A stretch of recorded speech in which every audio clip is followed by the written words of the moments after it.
Excuse me, is that RB taking down a top cut?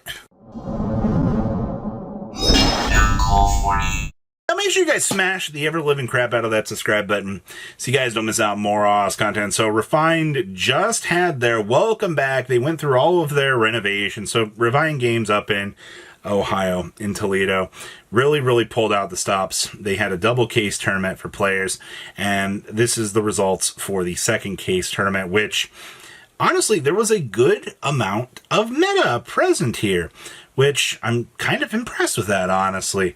We did have 2 Vanquished Soul Duelists in the top cut. I mean, at this point in time, if you're watching any of these breakdowns, like, there will be good meta, but the thing we're really looking for here is the abnormalities. We also had Orcust coming in and actually kind of getting a chance to show that they are still very much a top contender within the course of the meta, which I think is a very good thing to be thinking about here. You know, you really got to think about Orcust just being able to kind of decombobulate and break down the meta. We also had a voiceless voice Mitsurugi list, which I'm a little bit intrigued with, actually. Who actually comes up with these ideas? We also do get to see Malice coming in here as well. All right, we also had DDD. Wow. You know, DDD got second in this tournament, and I'm honestly more impressed with that than most. We also had this punk list that really was innovative. And of course, I think one of the biggest challenges out of this entire block was just the fact that RB was a challenger for this meta.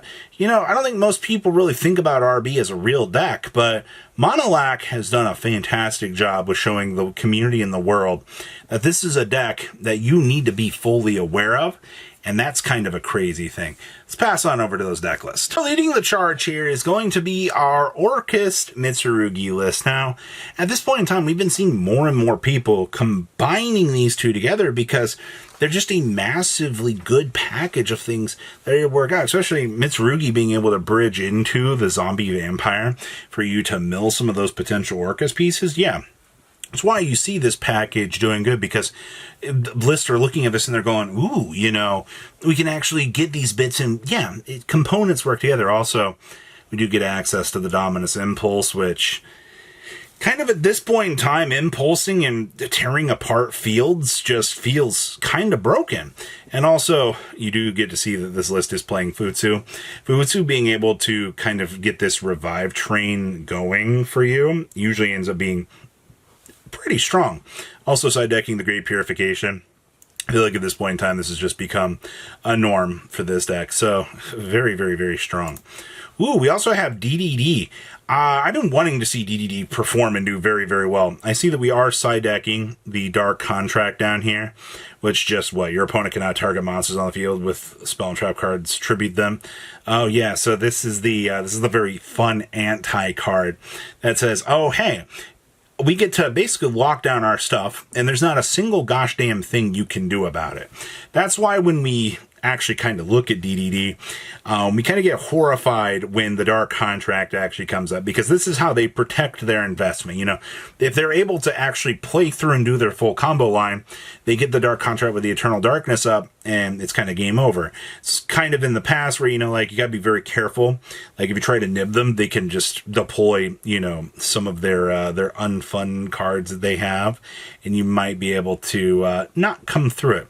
Also do get to see we're playing Super Poly in here as well. So DDD actually does have a build-a-board protection plan. We also have 60 card Malice, Fiendsmith, Horus. This is a lot going on in this pile, and honestly, I'm kind of here for it, people. I don't think we truly appreciate Malice actually being an engine to do its thing, but also we're doing Desiree and friends in here too. So this has kind of been the big juggler as of late. Is, you know, you go down the full Fiendsmith package, and it's like, what is your opponent really supposed to do? If you've got full Fiendsmith package, you've got the Ally Code Talker and all of that set up next to it. The answer is not a damn thing. That's why this package ends up being, you know, when you're combining these engines together and it's all working out very, very nicely, you just kind of win the game. That's why Malice, when we lost, the fusion Splash Mage, we've had to find other ways to make this deck more consistent. Oh, Voiceless Voice Mitsurugi. Well, once again, your game plan here is to use those broken Mitsurugi cards to make your deck as consistent as possible. Well, your initial trade-off here with that, everybody, is what other package are we going to toss in here? Well, I mean, why not Diviner of the Herald, right?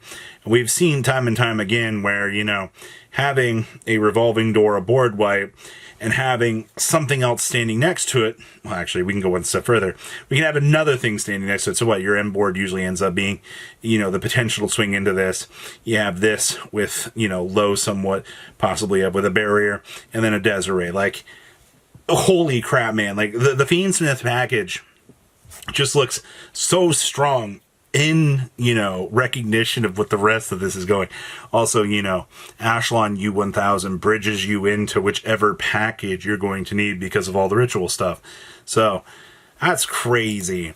We also have, VS K9. Okay, so this list is actually playing the triple Noroi. Now, at this point in time, I kind of think you're going to have to do this. Some of these builds, I know people were trying out the Fire Attacker and the Impulse, but it almost feels like more so at this point in time that whole idea just kind of fell off. Like, players are just like, it didn't end up providing us with the results that we were kind of initially hoping for. And I'm kind of seeing that now for more of these lists that we've been seeing. Also going with the one Borger, we are playing the one Chaotic Hells. I mean, you're bulking down so hard on all of the extra, canine monsters that you may as well play this, because unfortunately now this is just canine featuring Vanquish Soul cards. Also, we are playing a Spell Canceller down here. We've seen Spell Canceller in the past, but the fact that it's showing up now is not good. Oh, we have another Vanquish Soul list. I see we basically subbed out a Noroi to play a Ghost Spell. I see that we've cut down to one case of the Canine. We are playing the Fire Attacker and the Impulse here. So this is the point where I feel like this becomes okay to try to do, but then you get down here into the side deck and you're like, oh, we have the extra Fire Attacker and we have the extra Noroi. So it was just, in retrospect, both builds are functionally fine. It just depends on, do you want the extra fires? Do you feel that having those extra fire monsters in the deck works out more in your favor, yes or no? I personally am a fan of more Norois, but, I'm also the kind of guy that's like, wow, you can't draw a fire monster. Well, I'm only playing, basically 7 of them, so ends up being the reason why. Oh, we have our RB list. And what's really funny about RB is Terror Top into Takum Tumborg is basically full combo, and I don't think people really appreciate this. So once again, it's back in the day of where you would see like, oh boy, Terror Top Takum Tumborg, full Speedroid combo, but also at the same time here, the Grisu ends up being another starter as well, because, the Crown ends up being another card that we can have access to. And Monolax said the Crown was one of the most broken cards of this deck, could really get the chance to mess around with, because people just don't respect the Crown, especially when you beam it on out and you're like, oh yeah, by the way, this is a tribute negate, and people are like, oh, that's a problem. The extra deck down here is pretty optimized. You gotta remember, 1500 or under lock. We also do get to see the operation test, and we also get to see next phase being side decked. But we are main decking the last stand, so I do kind of like that. And our last list here is Punk. See that we're going with some of the fun stuff here in the Millennium package. Honestly, it's just the big bodies here that tend to work out very, very well. I also do see we are side decking the Cyber / Harpy Lady, because it's a Featherstorm target. Oh, man. I love it here. It's almost the same problems at the end of the day that end up causing more and more of these sorts of things. But, okay, I also do see we are playing the Nashawari Surprise down here as well. And, of course, the Lava Golem Searcher. Wow. we've really come full circle here, but please leave a comment down below. Tell me what you guys think, and I will see your beautiful faces back here in a day, guys.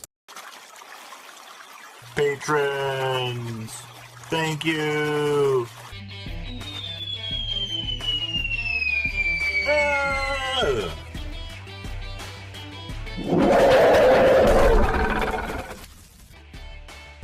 Thank you so much for watching. Check out these other videos.